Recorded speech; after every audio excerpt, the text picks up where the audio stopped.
Yeah, trendsetter, whoa, league of my own, it don't get better. No, read what I wrote, I'm a bestseller. Yeah, reach for my goals, hit it dead center, hit it dead center. Bullseye, hit it the most, is no misses. Something like fish in a barrel, it's no different. Blindfold on me, I still got the most vision. Hello everyone and welcome to another episode of the Carnivore Evolution podcast. Today we have a special guest, Krista Robin, all the way from the United States. Krista, it's amazing to have you on. Krista's going to talk to us about her carnivore journey, how she struggled with her weight. She battled through PCOS, she battled with type 2 diabetes. So she's going to basically tell everything today. So with that in mind, you guys sit back, relax, and we're going to get started. So Krista, how are you today? I'm doing fabulous. Thank you so much. We have summer happening here in California. You can only imagine how beautiful it is over here right now. Well, what temperatures is over there? Because I'm usually jealous of you guys with the weather over there. I live near San Francisco, so sometimes we get a lot of fog and wind, but it is very sunny outside. I'm going to go out after this and get my vitamin D in. So no sunscreen. You're the same, Victoria, aren't you? You're in a very, very hot climate as well. Oh yeah, I'm in Phoenix and it's 110 in the shade out here. So and it's not summer yet. Oh my gosh, Victoria. That's insane. That's insane. Okay, yeah. Krista, well, as I said, it's amazing to have you on. So I want to talk everything carnivore very, very shortly, but I want you to take me back to the very, very beginning. I know you mentioned to me your age, so you want to tell the audience your age at the moment? Yes, I was born in 1976. I'll be 50 next year. Wow. I know that a lot of people that I meet on the street or, on the internet, they all think I'm in my 30s. I've even had someone say 28, and I'm like, what? I don't even remember being 28, okay? Like, I don't even. But yeah, no, I have definitely reversed my age through my diet, and it takes a lot of work, so we'll get into it. I've been through a lot. Yeah, so let's go back to the very, very beginning when things began to turn downhill. Like what age were you? When did it start? Yes. Let's go back to the very, very beginning. So, I will start like back when I was 13. I started noticing I was getting a lot of like boils and weird things with my skin. And I didn't know what it was. And of course, back then when you have a pediatrician that puts you on antibiotics anytime you cough or sneeze or have a pimple, I was overdosed with antibiotics because back then, I think in that time, they just threw antibiotics to see if it would clear up, no matter what it was. And so my immune system, I think, suffered a lot from being, just with all this antibiotics and things like that. Found out later on I had hidradenitis suppurativa, which is it's a skin disorder that affects the sweat glands. So you can get these golf ball sized, I guess, just these, big boils inside of your underarm and in your underarms, under your breast. Cysts. Yeah. Cysts. Yeah, cysts. That's the word I was looking for. And you have to have them lanced by a doctor. And I was going through this at age 13, and I had no idea what was wrong with me. I felt so just, when you're 13, you're very picky about everything on your body, every pimple. So I just felt really depressed having this and going to the pool with a, bathing suit on. My mom, my parents really didn't know. They listened to the doctor. They didn't really ask questions. We didn't have the internet, so we couldn't really look at anything except for a book that my mom had from the 1940s. It was a medical book, and she would go through it and look at pictures of people with their skin disorders, and she'd say, "Oh, I think it's this. Let's take this to the doctor." Encyclopedia Britannica. That's all we had. So, you had to just make it up and go along with it. And as I got older, I started dating and things like that. And I was in a very abusive relationship with someone, and I didn't really know how to get out of it. I was too scared to leave. So I turned to food to really cope with this anxiety. So to this day, I still have bad anxiety, and it still is one of those things where when I eat, it helps soothe that feeling that you have. And so when I was eating, I felt really satisfied when I was extremely full. It was like almost painful, and it would help me sort of distract from the real things that were going on in my life. So that pain from that fullness, I actually liked it. I know that sounds crazy. But as time went on, I started feeling sick eventually. You know, we're talking like age 21, I started gaining weight. I was like 125 in my teens, and I'm 5'9". Okay, I was really thin. And I was a model. I was doing all this, stuff, film work. I was, trying to be a movie star at one point. And, it got to the point where I couldn't fit into the outfits that they had on the movie set. They were like, we can't fit you here because you're like over a size 8. So, it was, the depression set in. And then I was like, okay, forget it. I'm just going to go and eat because that makes me happy.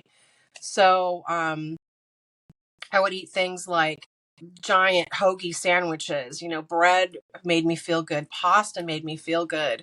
Rice was my weakness. And you could just see the weight just piling on very quickly. I think I gained 100 pounds in a year.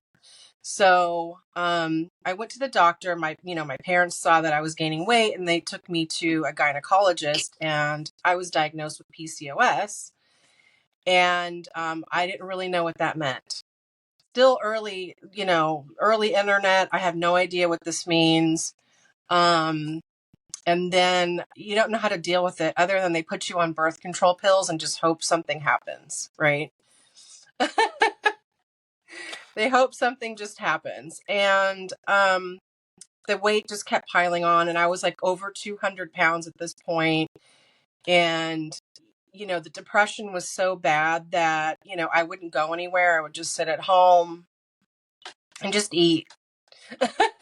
I would go to McDonald's. I would go to the drive-through and just sit in the car and just, it was just something that made me look forward to going to that place and eating there. And it was so bad that I would eat there, fast food twice a day, and it was just, I could get the biggest meal I could because back then it was like the super size it, you could pay 50 cents and get the bigger sizes and things like that. And I was definitely into the more the merrier, the more food the merrier. And I got my friends into it. That was another part of it, is that it was like a social thing where we would just have food parties, and we would go to Taco Bell. Back then you get a lot of Taco Bell for $5. So we would just spend, like $50 on Taco Bell and just have a burrito taco party and just sit and eat. All my friends and I got fat, it was just like you just wanted to be around other people that were into the same habits because it just made you feel better about it. Right. Okay. So next thing you know, I'm sick. I can barely move. I can barely get out of bed. And I was in college at this point, and I decided like I need to go get tested because I feel like I'm going to die any minute now. And they told me that my TSH, my thyroid, was 14, which is pretty high. So again, I said, what does this mean? I don't know. I have PCOS. I have this skin disorder. Now I have this, and I'm in college. I'm like, what do I do? I don't have, good health insurance. I don't know what I'm supposed to do now. So they referred me to an endocrinologist, and they put me on a synthetic thyroid hormone, and it made me feel more sick than I was before. So I eventually met someone, got engaged, moved in with him, and his parents were very concerned with my health. They didn't want their son to marry somebody that was very sickly. And I was significantly younger than my fiance at the time. So they were just worried that someone so young had all these health issues. So they actually researched doctors for me, and they found a naturopath on the radio. And they said, you should go see this woman. And she doesn't take insurance, but will, help you pay and, get you started with her. And she was just way different than anything I'd ever experienced. I think our session was 2 hours long. She just wanted to peel off the layers of the onion and find anything that could be possibly wrong. And she said, first of all, the food is number one. She said, you're eating just so much carbs. You're probably eating 100 or more carbs a day. The sugars, I loved candy bars. So, she said, that's got to go. And when someone tells you got to take out the loves of your life, which are chocolate, hamburgers with buns and things like that, you're just in shock. You're like, wait a minute, what? I have to give up things that make me happy. I don't know how to do that. And she says, well, she told me you're going to be a very haggard, wrinkled old lady if you don't stop. And I'm like, what? She was very blunt about what could happen to me if I kept this lifestyle up. So I said, well, I'm not sure if I'm ready for this, because how am I going to eat, poached salmon and broccoli like she's telling me to eat? And I thought, I can't do this. This transition is probably not going to happen. I went home. I did this for like maybe a week, and then I was like back on sneaking in pasta and things like that. So it's really hard when you have a food addiction, and I had a binge eating disorder as well. You can't just cold turkey go into that. You just can't, because some people can. I really envy them, but I really needed more therapy. I needed mental support, which I didn't understand that my brain was causing me to put things in my mouth and causing me to have these cravings. I really should have concentrated on getting therapy before just listening to what she said and just, okay, now I got to eat broccoli today, or now I have to eat a salmon. It was very hard. And I failed. I was on the amazing new thyroid medication that she put me on, which was Armor. I loved it.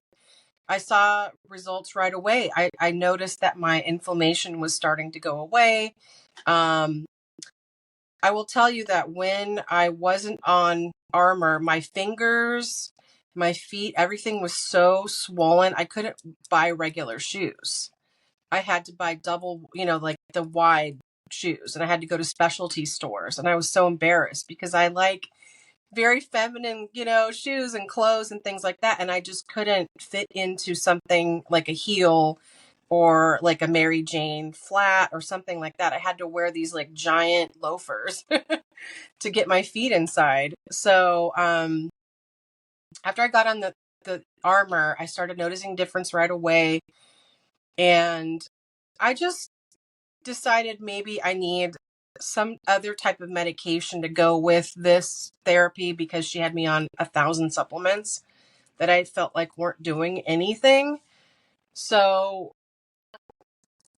I decided to go to, a Western medicine doctor and say, hey, I'm kind of in trouble here. Like, I feel like I might not live to another year, And so they put me on like Victoza. They tried insulin and things like that. And I felt like I was going to throw up every day.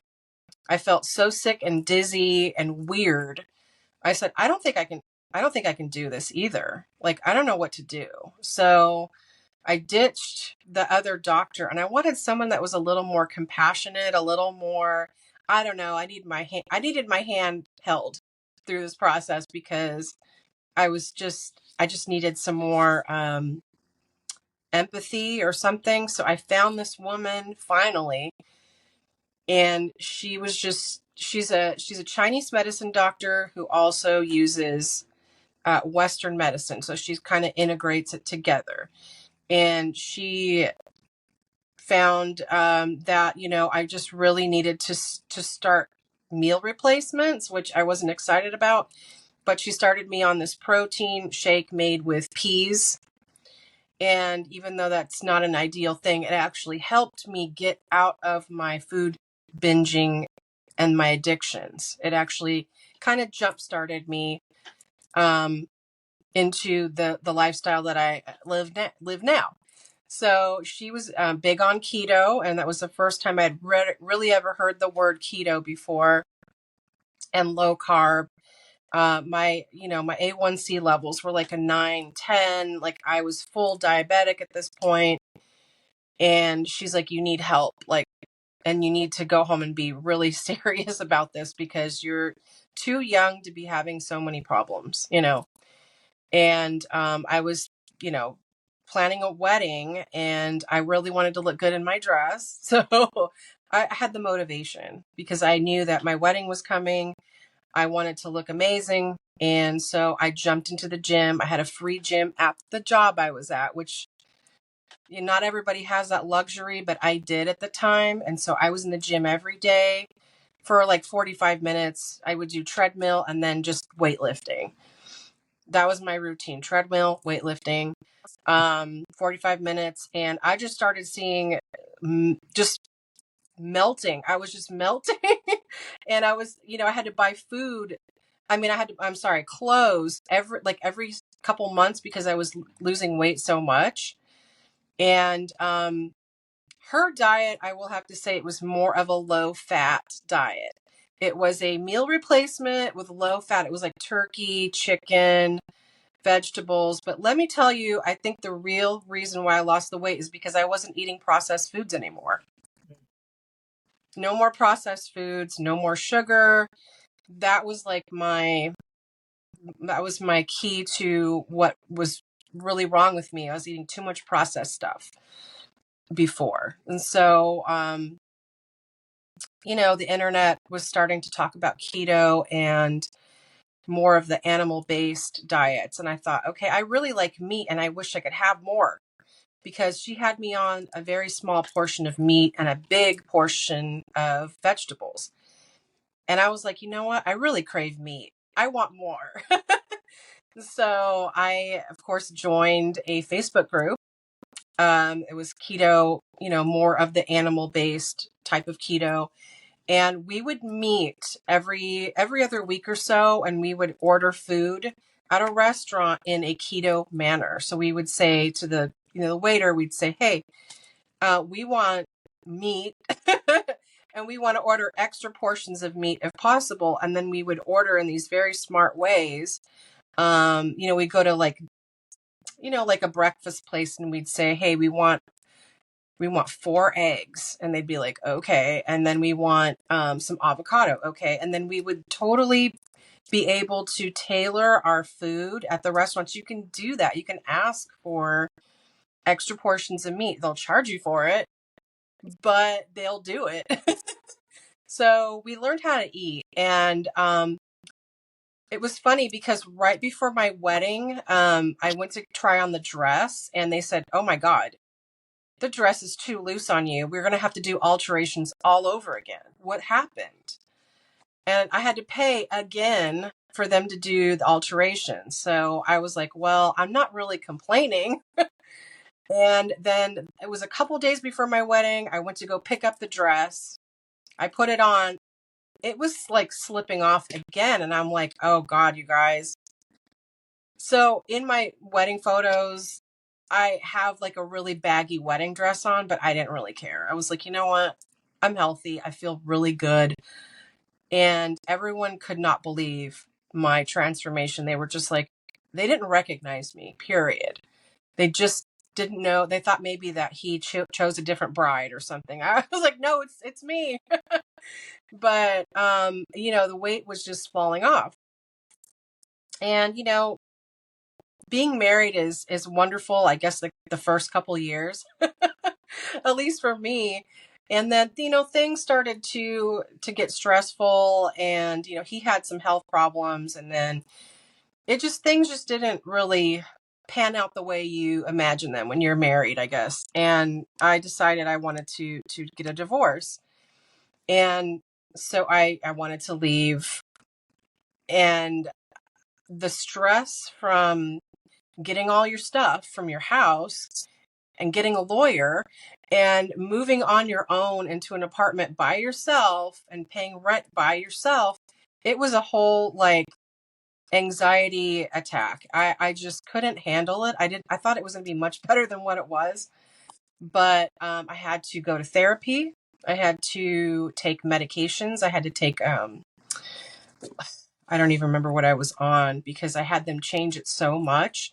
I was on a antidepressant that made me fall asleep. So when I was at work, you know, because I worked from home, I would be typing and I would just fall asleep. And I called the doctor. I said, you know what? I'm gaining weight on this medication and I'm falling asleep in the middle of work. What is this? Is this seriously what you put people on? Like, are these tranquilizers? You know, what is this? And she's like, well, yeah, it's going to make you drowsy. And I said, well, how am I supposed to function day to day if I'm falling asleep in the middle of my workday? Coffee wasn't helping. You know, since I worked from home, I had to take a nap during my lunch break because I was so tired. So I finally called and I said, I'm not taking this anymore.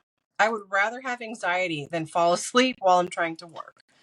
So they're like, okay, you know, it's your choice. You can go off of it, but just be warned. You know, they always warn you when you go off medications. You're warned that, you know, your anxiety is going to be really bad. And, you know, and I'm like, it's fine. I'll deal with it. So it was more of a situational anxiety. So I knew it was going to go away at some point. And I just wanted to give it a chance to mellow out. So I moved in with a roommate, and then, you know, financially it was a little bit better, but she was a psychopath. So, and she loved to eat. She brought home those, like, you know, those 5-gallon buckets of ice cream. And so I started really eating again. But I didn't gain any weight. It was really weird. I don't know what happened. So I was eating more and more with this person in my house, but I wasn't gaining weight, and I don't know why. I could never figure out that mystery.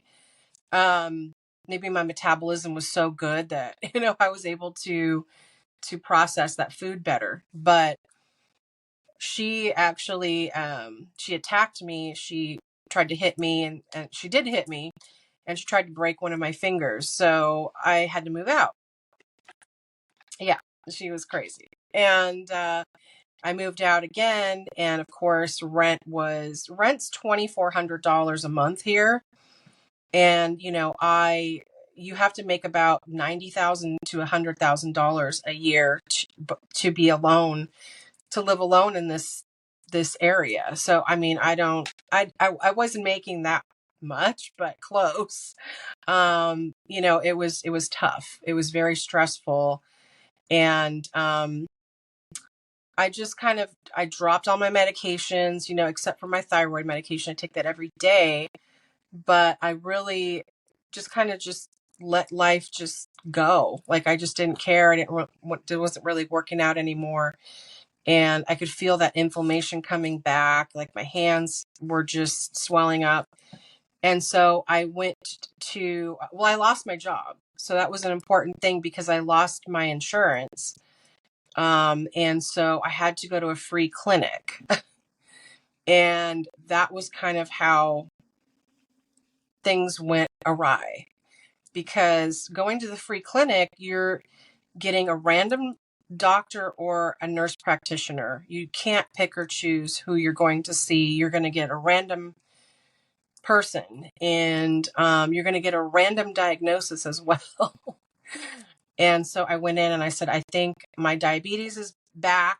You know, I want to get my A1C tested and things like that. And so she tested it. She said it was a 10. So I had screwed myself up again. It was a 10. So she says, you know, let's put you on Ozempic. I heard it's amazing. And I said, well, you know, all the Hollywood hype about it, all of the influencers talking about it, I got excited. I didn't really do any research on it. I said, you know what? Yeah, let's try it.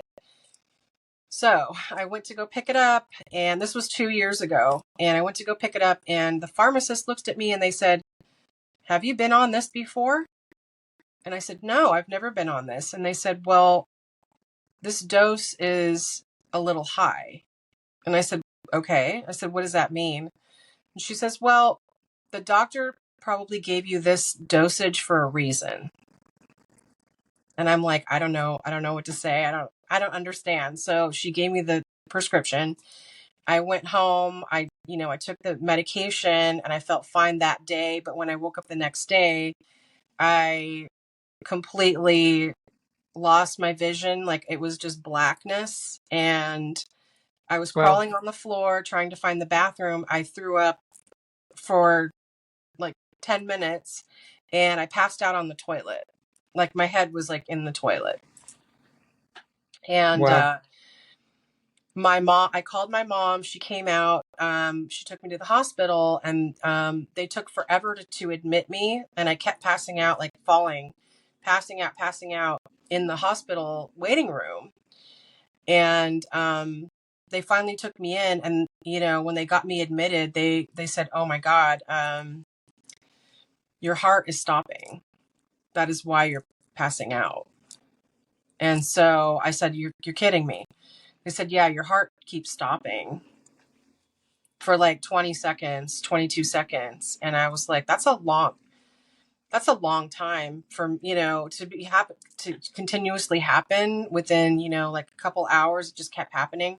So they put me in the ICU. I wasn't allowed to get out of the bed. I had to use a bedpan. I wasn't allowed to move for 2 days. The doctor came in, the cardiologist came in, and he says, I'm really sorry to hear this is happening to you, but we might have to put a pacemaker in. And so I said, what happened to me? I said, what is it? Did I have an allergic reaction or what? And they said, well, the dose that the doctor gave you was 1 milligram, which is not a starting dose. That is 3 times the amount of what you're supposed to get when you start. Is supposed to be 0.25 milligrams. He said, why did the doctor give you that much? I said, I don't know. I really don't know. I said, you guys need to call and find out what's going on. And of course, that free clinic didn't want to take responsibility for anything that happened to me. I was in the hospital, I think, for 3.5 days. And the doctors were just running in and out of the room. And they're just like, you need to go back on Ozempic. I'm like, why? Why? I don't want to go back on it. And he's like, it's okay. We'll put you on the regular dose. I said, I'm never touching that again. Don't put that near me. Don't put anything near. I don't want anything. Just go away. They were giving me a little bit of insulin in the hospital, just, like a little bit here and there to keep me stabilized. But I said, don't ever come near me again or talk about Ozempic again. I was so traumatized. When I came home from the hospital, that Ozempic commercial kept coming on, and I was like, turn off the TV. I had to go live with my mom because my legs, something happened with my legs. It was very hard to walk. Like, I had to learn, my muscles were just atrophied within 3 days, which I don't understand. It was very hard to walk. I had to use a walker for a little bit. So that whole 2 weeks was just traumatizing because my mom, a week after I came home from the hospital, she fell and broke her hip. So I had to take care of her. And I just couldn't. I was just like, come on, give us a break. And I had to take care of her. I'm still taking care of her. It's been 2 years. But so going through the process of trying to figure out why this doctor prescribed that amount, it's still ongoing. It's being investigated by the California Medical Board right now. They are looking into the hospital, why they didn't admit me quicker. Like, what was the deal? Like, I was passing out in the waiting room. Why didn't you take her in sooner? And,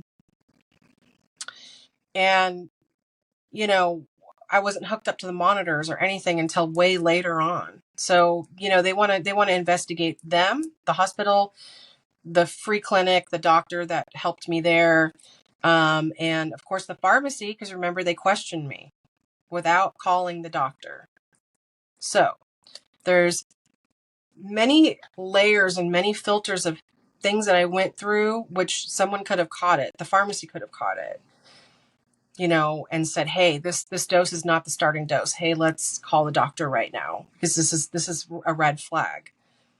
So there's many different people that failed me in 2 days, because I picked up the prescription one day and then I went to the hospital the next. But I'm just some people are not surprised by this. I hear stories now where people go through the same thing. They're misdiagnosed, they get the wrong medication, or they go to pick up their medication and it's an entirely different medication than what they were prescribed. I'm hearing a lot of horror stories about it. So,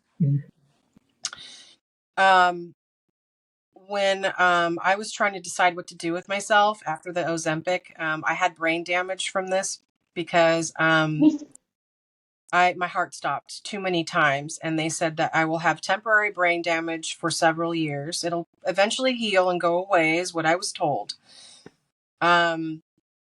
So I said, what do I do now? I'm too scared to take anything. I'm too scared. So they put me on just regular insulin. I said, I don't even want to be on this. I know people that have been taking this for years and they're fine, but I just don't want to take anything. So I looked into Carnivore. I said, you know what? Let me try this. I had been watching Jordan Peterson and Michaela for a long time. And I said, you know what? I'm going to do it. So I did it. And I did it for 9 months. And I will tell you, the things that happened to me were not what I expected. I didn't lose any weight. Okay. I didn't lose any weight. I lost maybe 8 pounds the first 2 weeks, but then I gained it back. But that's not my success story. That's not what I'm like telling everybody that happened to me. That's good. What happened was my PCOS disappeared. My PCOS was the worst thing, because I would have a period that was so heavy and so bad.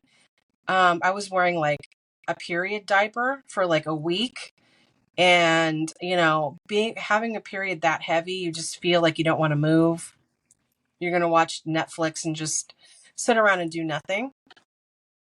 But now I'm going to say it took about 3 months of Carnivore for the PCOS to sort of just ease up on me, to the point where it was like a breeze to be menstruating. I was bragging to my friends, hey, I didn't have any, I didn't have any swelling or weight gain on my period this month, and I didn't feel cramps. I didn't even know it was coming. And they're like, what? And I said, when I was on it, it just didn't bother me. And I hadn't felt that kind of relief in decades, And I was it was just 3 months into Carnivore, and my PCOS is gone. What do I do? I still grow facial hair. That's one thing that I don't think is going to stop. I still have to shave my face every single day. But the way I feel, I just don't feel like it's affecting me at all, which is huge for a lot of women. And I think they should give it a try. I said, just give it a try. Even if you just try it for 2 weeks, you're going to feel something. Something is going to make you go, oh, yes, I'm going to keep doing this because I feel pretty good. So, the PCOS, the Hashimoto's. So the bad part about the Hashimoto's is that I did find out last year that I had thyroid cancer. So I know, throw another wrench into the whole thing, but they said I had that cyst or whatever it was on my thyroid for years. It had been there for 8 years. And I said, well, how come I wasn't scanned? When I go into these communities for thyroid, they tell me they get scanned every year for thyroid cancer. They have an ultrasound. And I thought, they did not scan me. Even when I had nodules that they found 10 years ago at a different facility, I told my new medical provider, I have nodules. But they were like, okay, they put it in my file. They didn't say, hey, let's set you up for yearly scans. I recommend yearly scans if you have thyroid problems, because I had this huge, cancerous, cyst that they had to remove last year. I didn't know I had it. I did not know. So I really encourage people to get on that. So anyway, I had been on Carnivore already. So when I found out that I had cancer, I was pretty healthy. Like when I went into the operating room, people were like, you have cancer. You don't look like you have cancer. You don't look sick, or you don't seem like you'd be a candidate for cancer. And I'm like, yeah, I know. But I got this 8 years ago when I was eating terribly. I'm not going to say that eating terribly caused my cancer. I don't know what caused it. I'm not going to say it is. But my lifestyle around that period of time was pretty bad. So I would have to say that, in my opinion, yes, my lifestyle contributed to the cancer. So my mom has cancer, and she has bone cancer. So when I take her to her appointments, they always stress on her, don't eat sugar. Do not eat sugar. When you have cancer, it feeds the cancer. I mean, the sugar feeds the cancer, and you want to make sure that you have a very, low carb. They keep telling her this: low carb, no sugar. She doesn't listen to it. So she is in a maintenance dose of her chemo pills. Her cancer isn't progressing, but it's not getting better. It's sort of staying the same. And she won't listen. She won't listen to me. She won't listen to the doctor. When there's somebody who's very stubborn like that, you can only gently remind them, hey, the doctor did say no sugar, low carb.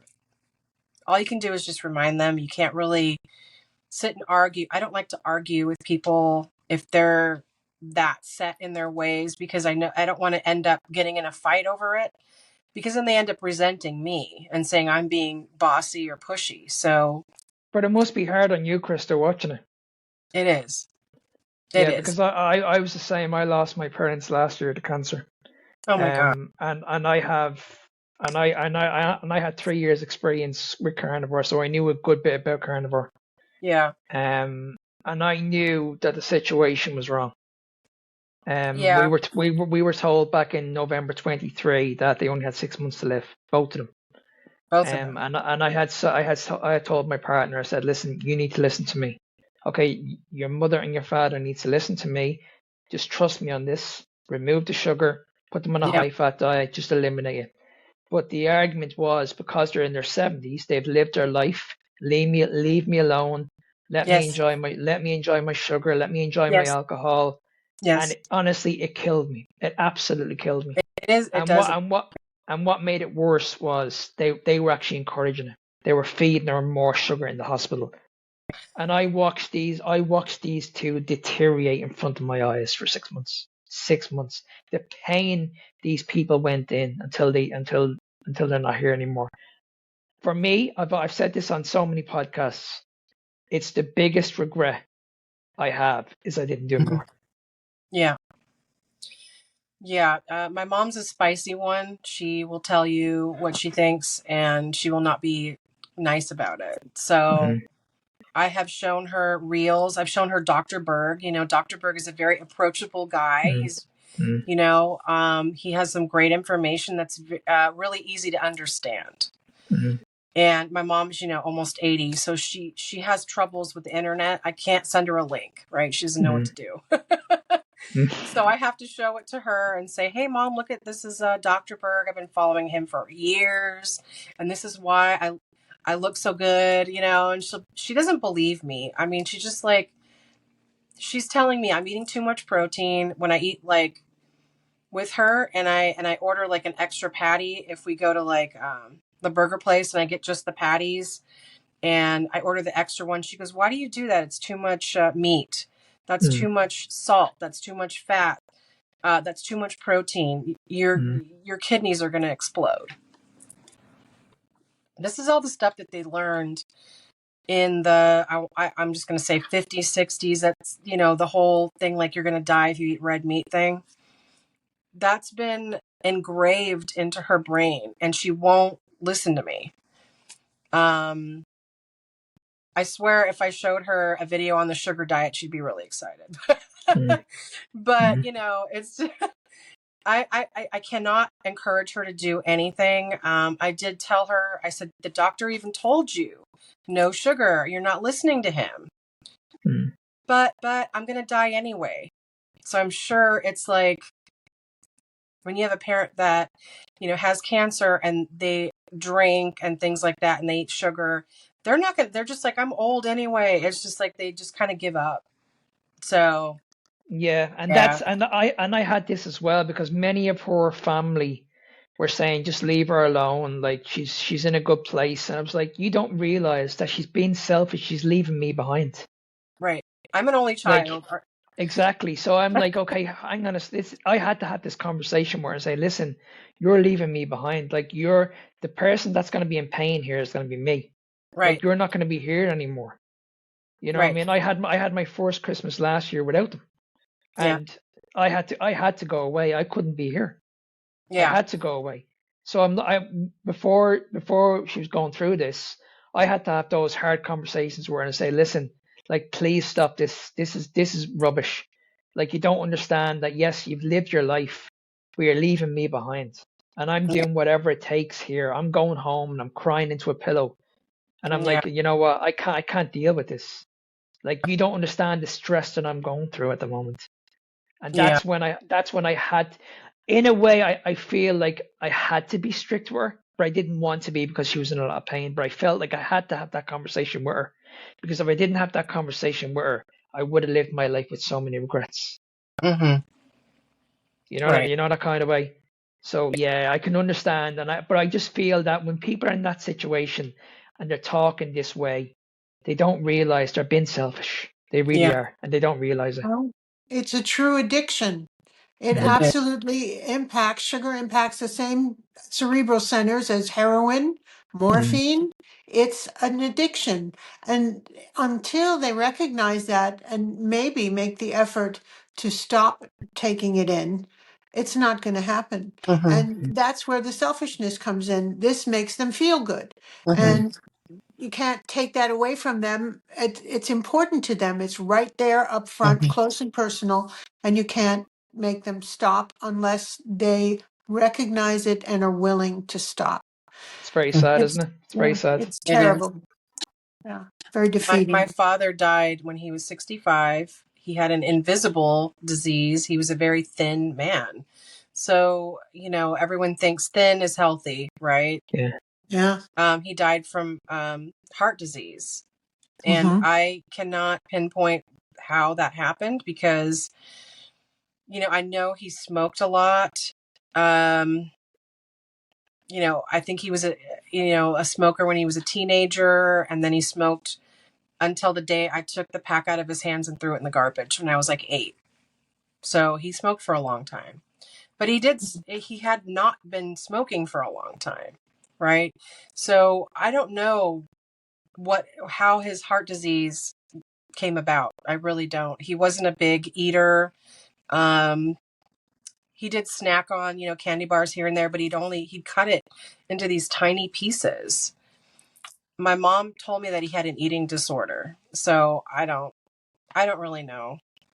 And isn't it amazing, Krista, like you said about the sugar diet?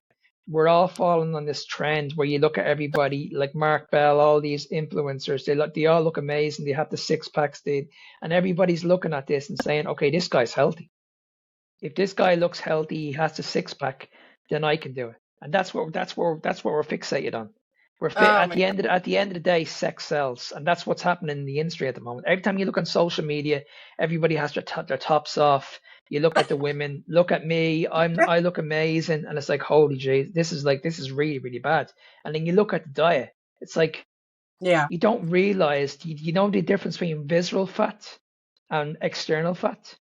And this is what we're focusing on at the moment. We're only focused on the external part. You look at me and it's like, I've lost all the weight. Yeah, but what about your organs? What about the fat around your organs, your liver, your heart? Hmm. Is this not more important for longevity instead of just looking a certain way and having a six pack? You know, that kind of way. I think when we get older, it's like, okay, well, hang on a second. If everybody thinks I'm healthy, I'm eating oats every single morning. I'm eating my fruits, my berries. I'm having my salads, but I'm still walking around with arthritis in my shoulders. I still have mental health issues. I'm still depressed. I'm taking all this medication. Are you really that healthy? No. Yeah. I mean, I think people can just go to the gym and work out all day and look like they are healthy. They're going to have the six pack, but the fuel inside their body is what? Willy Wonka, you know? Like, Yeah, Yeah. yeah. I don't understand. I don't understand where these crazy diets come from or who makes them up, and it's And scary. I and mean, then when they hear and when they hear the carnivore diet, they're like, okay, this is another fad oh diet. yeah, I don't like to call it a diet at all. I just say carnivore. Yeah, I'm more, you know, I like I said, I did carnivore for 9 months, and I got all those health benefits and everything. But the thing is that, you know, I had that food addiction, I had the binge eating disorder, and the binge eating disorder is still going to be part of my life, and it's hard to battle it.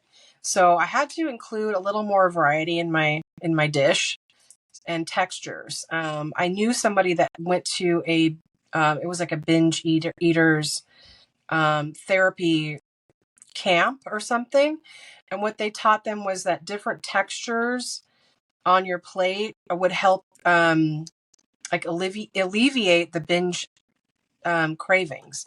So like sauerkraut has like a sourish flavor and a weird texture, and then the meat has a different texture and a flavor, and then maybe a little bit of berries or something. For me, that like whole array of different experiences with the food, it just satisfies me. So I'm still meat. I still eat a lot of meat, trust me, but I have to have that variety in order for my brain to say, okay, you're satisfied. Do you still think you're struggling with a sugar addiction? Oh God, I love sugar still. I can't. It's one of those things. I grew up on, you know, Jolly Mm-hmm. Ranchers and things like that when I was a kid, and you know, it sends a very lovely feeling through my body, but then the aftermath, the diabetes, when my sugar spikes, I feel like I want to go to bed. You Yeah. know, I feel very tired. I feel old, sluggish. My fingers swell up. You know, when I found out that sugar actually makes you retain water, Mm-hmm. I was like, oh God, no. Mm-hmm. Everyone tells you it's salt, but it's actually the sugar. Yeah. Mm-hmm. So I'm training myself. I'm still in this process. I'm still training myself to look away. I'm very good at it. I mean, I watch people eat donuts in front of me, and I just sit and go, okay, great. Hope you're enjoying that. Yeah. Yeah. Um, Yeah. See, this is the argument about carbohydrates. People will say that you can actually control your weight eating carbohydrates, but that's not the problem. The problem is what leads to this overeating in the first place. When you talk about Ozempic, the big thing about Ozempic for a lot of people, for like 90% of people, is their addiction with the food. Like you ask anybody who's obese, why can you not stick to a diet? They'll always say, because I'm always hungry. yeah. I eat regularly. I can never shut off that hunger hormone. I don't know what's going on. That's why they brought out the Ozempic. But like, Okay. what people don't understand that you Yeah. can actually do that through an animal-based diet. Now, Yes. They a lot don't of people will say, understand. yeah, a lot of people will say, well, I've done Atkins in the past. I've done Atkins in the past, and I felt miserable, and I didn't like it. It was horrible. But that's because they went high protein. Yeah. Like if you're eliminating a carbohydrate source, which is everybody will talk and say it's your main energy source. Mhm. If you eliminate that and replace it with a better energy source, which comes from fats, Mhm. you're not only are you going to feel better, but you're going to reduce the inflammation of your body. And like you said, when people gain weight, when you're like obese, let's say you're 300 pounds like overweight, most of that weight is water. Mm-hmm. It's just glycogen. So when you go on an animal-based diet, I've seen this with lots of females. Within a week, they lose 20 pounds. And they're like, oh my God, I've lost 20 pounds in the Yeah. scales. That must be body fat. But it's water. And then as they get leaner, that weight begins to stall. So that's what should happen. So it's like, okay, well, hang on a second. If you're obese, what are you burning? You're burning sugar. You're burning glucose. You're burning excess water. You're burning inflammation. You're burning all this stuff that's in your body that shouldn't be there in the first place. You know Yep. what I mean? And it's like when Yeah. you eliminate that, not only are you going to lose the weight, but all those pains, like the depression, the mental health, the arthritis, the knee pains, the back pains, like the PCOS, the endometriosis, fibromyalgia, like the list goes on and on and on.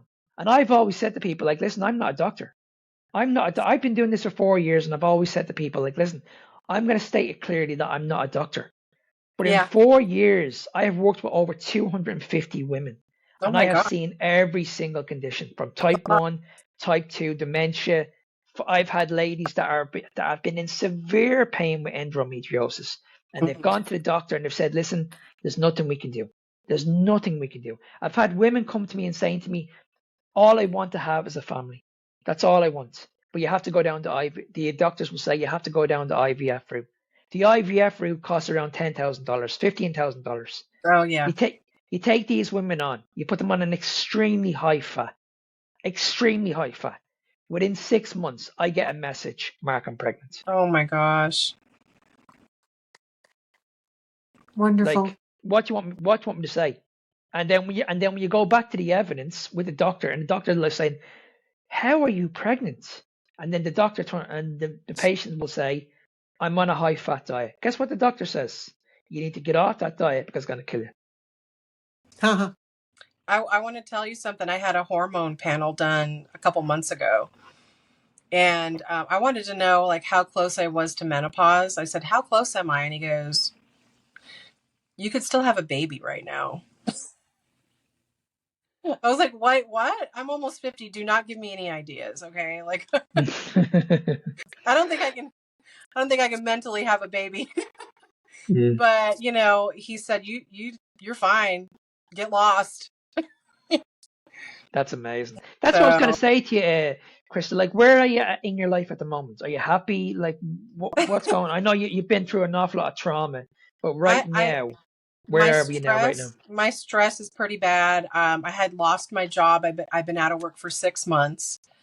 Like I said, I'm on my own. So it's very tough. And my cortisol levels are through the roof. I can't, no matter what I'm doing, like if I'm eating carnivore or keto or whatever, weight is still on me. Like it's holding on, right? I'm in like, what is it? The fight or flight mode where your body's just holding on to everything. The stress is bad. So I'm just going to continue to, eat healthy. I do fast. I don't eat my first meal till like 2 or 3 o'clock in the afternoon. I try to eat my last meal before 8 o'clock. I try. But my appetite really isn't there anymore. I don't really sit and crave food or think about food. I have to remind myself to eat. I go, oh, Krista, you better eat something. So, I just eat beef, ground or ribeyes. And then, like I said, I have a little bit of that, a little bit of vegetables and this and that for the texture. So I can tell my brain that I'm happy. But I don't really, it's funny because I have friends that are on Ozempic and they're like, I don't really feel like eating food. I'm like, neither do I. And I'm not on anything.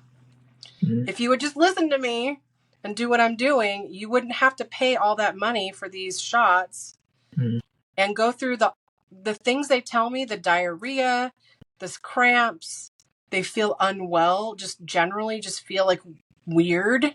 I said, you don't have to go through all that. You can just you know what the scary thing was? I was over in Florida last Christmas, and every single channel that I put on the TV, it said Ozempic in it. And it was like an ad, like a pizza ad. Okay, you have to have it. You know what I mean? Every time you switched, it was like, oh, you must have this Ozempic. This is the new craze. It's going to change your life. And you're looking at all this, and it's like all this marketing rubbish. Like this needs to stop. If only you could put like someone like myself or Ken Berry or Dr. Shafee or Sean Baker and let them speak on TV Right. instead of listening to this rubbish. Right. And I remember getting into a taxi, and this guy was huge. Like this guy was around, I say he was around 250, probably heavier. And we were in the car, and he was talking to me that he needs to lose weight. He was only a young man. He said his doctor said to me he needs to lose weight, otherwise he's going to die. And he couldn't wait. He couldn't wait until he could afford Ozempic. And it honestly, it made me so sad that he's saving up all his money to afford Ozempic. Yeah, and that doesn't teach them anything. They don't learn about nutrition and how what you eat is so impactful on your It was body. so sad. It really So, was. And when the yeah, more I that's kept very on sad. hearing about it, the more frustrated I was. I was like, if only, if only. Right. I was on a fad, supplement before, and it was called ephedra. I'm sure you guys have heard of it. Yeah. Um, I lost a lot of weight. I will tell you, I lost 10 pounds the first week. I actually got modeling jobs after I lost like 50 pounds. I was making money. I was just like really motivated to keep taking it because of all the opportunities it opened up for me. And this was back in the 90s, right? And so when that pill, the supplement, the ephedra, actually was banned from the United States because I think 65 people died. I don't know the exact number from heart attacks. But 100, like over 160 people have died on Ozempic, and we still have it. Oh my. So it just doesn't make sense to me that they're acting like it's this magical thing when, back then ephedra was the magical thing. People were dying on it. Now this is a magical thing. People are dying on it.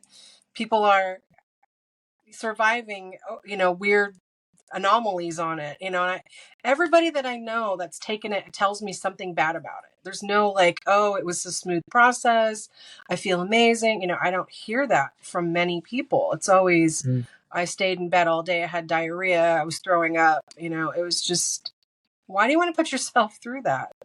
Well, see, people look past that. They don't really care. They don't really care about the side effects as long as they've lost the weight. So Right. when they look at themselves in the mirror, it's like, you know what, I don't mind going through all this pain. I don't mind being constipated. As long as I'm skinny, that's all I want. Yet the carnivore diet is too much of an extreme thing to do, and there's too much sacrifice of those sweets that they want and alcohol too. Yep, that's so ironic. Yeah, I think that even if they just gave it a week, just eat meat for a week, they're gonna forget about cupcakes and donuts. They'll forget it existed, because that's how long it took me. Just a week. That's all it took. I was the same. For me, it was more the mental health, the brain fog for me. But like you, Krista, like for nearly 6 months, I couldn't give up my sugar addiction. I Yeah. was convinced I can get away with it. I can get away with eating fruit. I can get away with eating berries. I can have a little bit of dark chocolate. And to this day, I've still experimented over the years to see where I can get away with. But I can never allow myself to be a moderator. Now I know that I just have to be strict carnivore. I know what my body needs. I feel Yeah. good when I'm completely strict carnivore. I actually struggle to put on weight eating the way I do. And I eat a lot of fats. Like I'd say about 70% of my caloric intake comes from fats and around 30% comes from protein. So I'm not a big protein person. And I'm pretty much the same age as you. Mhm. And I don't focus on ego anymore. I don't focus on, okay, I need to look a certain way. I need to have a six pack. My priorities now is my family. And I want Right. to see my daughter have a grandchild, and I want to live for another 50 years. Yes. You know what I mean? And that's why Same. for me, I'm not going to give up on my daughter. You know what I mean? I'm going to make sure I'm there for her. And if I am on my deathbed, it's going to be my decision. I've done everything in my power to make sure that I'm not in their hands, and I took control of my own life. Yeah. And I think that's what we should all be doing before we actually go to the doctor. Because don't get me wrong, I'm not against doctors. If I have a broken leg, or if I need to have heart surgery, I'll be there straight away. But you Right. don't come to me with nutrition advice, because I don't want to hear it. Yeah. When I was in the hospital after the Ozempic overdose issue, the woman that came in to give me nutrition advice, she was, 3 times my size.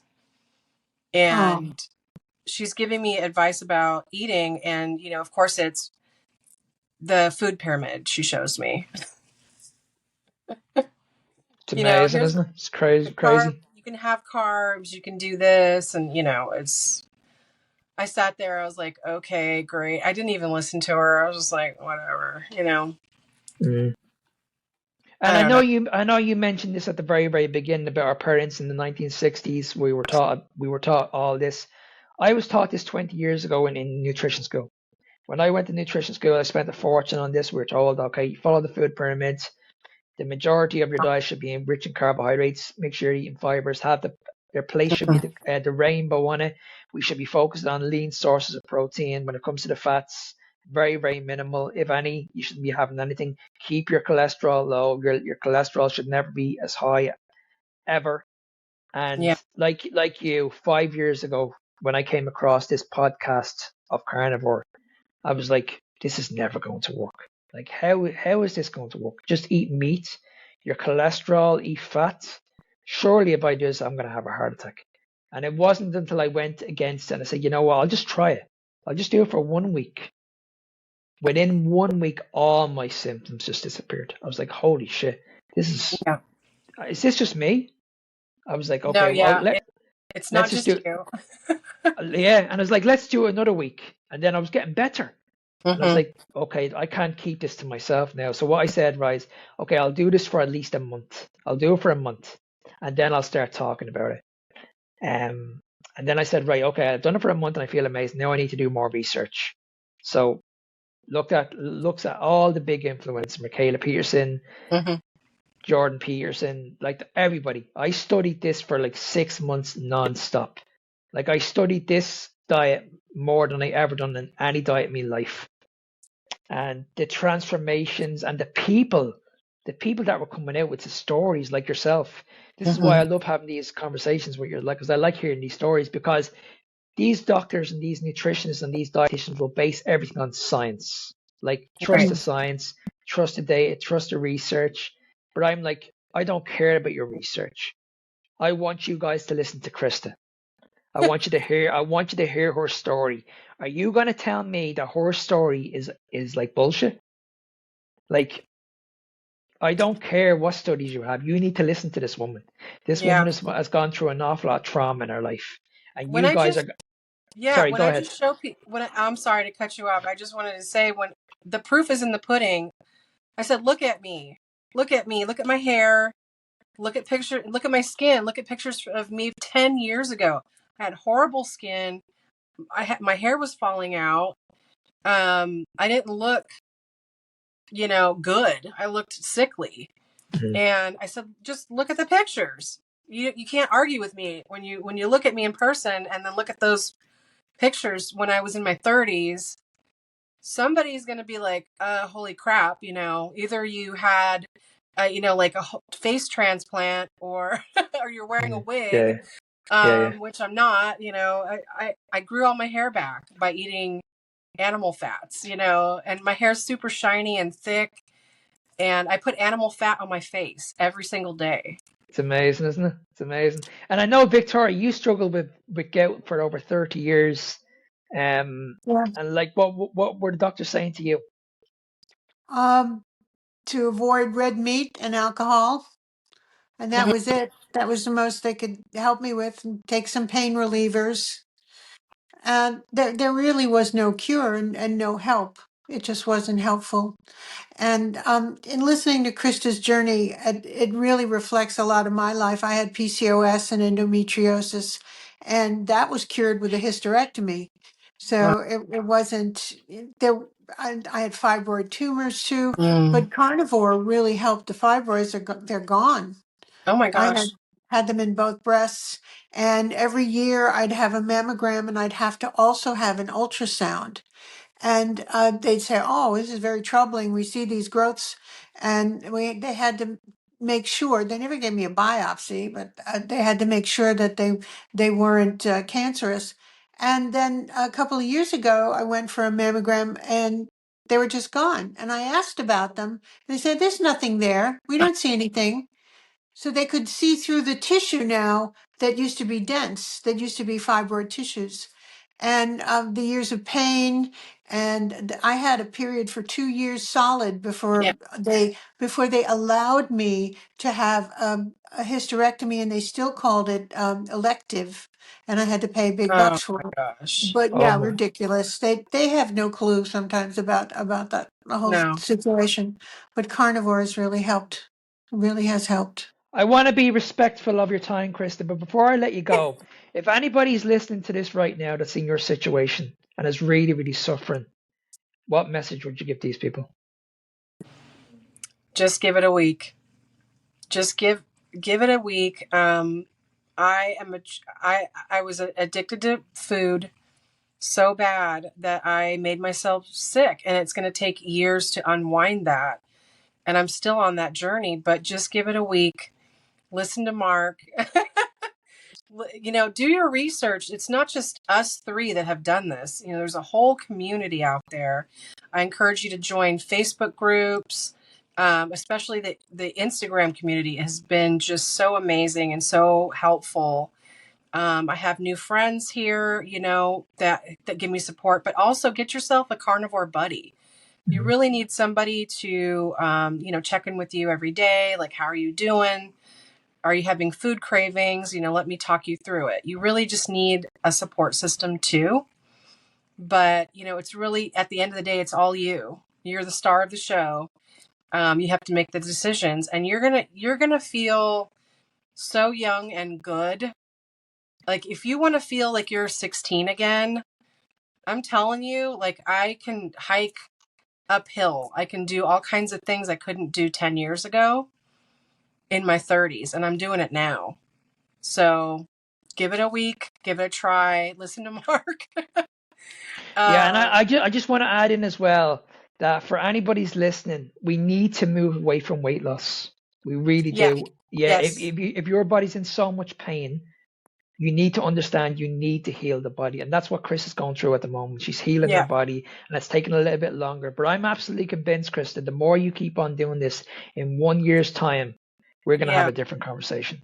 And I think that's important. I think if you're going to, you have to understand that if you've been doing 30 years of like constant just eating crap, junk after junk after junk, it's probably going to take around 2 years for your body to completely heal. And right, then once your body heals, you're going to lose the weight. You're going to feel better. You're going to feel amazing. You know what I mean? So it's very important that we move away from weight. Weight loss is not going to change your life. What you right, see on the outside is not a true reflection on what you see on the inside. We have to focus on how do we feel? How do yep, you feel first of all? And then when you feel amazing, guys, it's going to show on the outside. it will, it will. I, Anything you want to add, Victoria? Wow, I'm just so impressed with the changes you've been through and how you've survived them and found carnivore. And I congratulate you. It's wonderful. It's a thank you, great story, amazing story. thank And you. I wish you all the best. Yeah, I have my cancer scan on Friday, so we'll see if anything has progressed since the surgery that from last year. And I'm telling you, I've worked so hard to not have a reoccurrence of this thyroid cancer. I would be really surprised if they said it came back. I'd be really surprised, but Mm. I don't think so. I think I'm good. I'm just going to think positive about it and go get the scan. If it comes back that something's wrong, I'll just keep doing what I'm doing, deal with it as it comes. Well, we'll definitely have to get you on in a few months' time, Krista, and see where Yeah, you are in your journey. Definitely, for sure. 100%. I'd definitely like to get you on in a few months and see if anything's improved. Yeah. If anybody wants to reach out to you and be a friend with you, like where can they find you? Well, I'm on Instagram. My handle is diabetique_girl, but it's spelt crazy. But you can just look up, I think, Krista Robin, KristaRobyn. I think you can find me there. But I'm always on Instagram, so just look for my name, Krista Robin. I should be the only one out there. We'll put your name below so Yeah. people can Yeah. easily find you. Okay. Well, Krista, it's been an absolute pleasure having It you was so on. nice to meet you I'm both. gonna keep you on this when we leave here, but it's absolutely an absolute pleasure.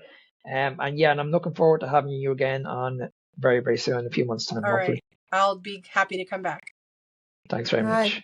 Thank you, everyone. Thank Bye-bye. you. Bye-bye.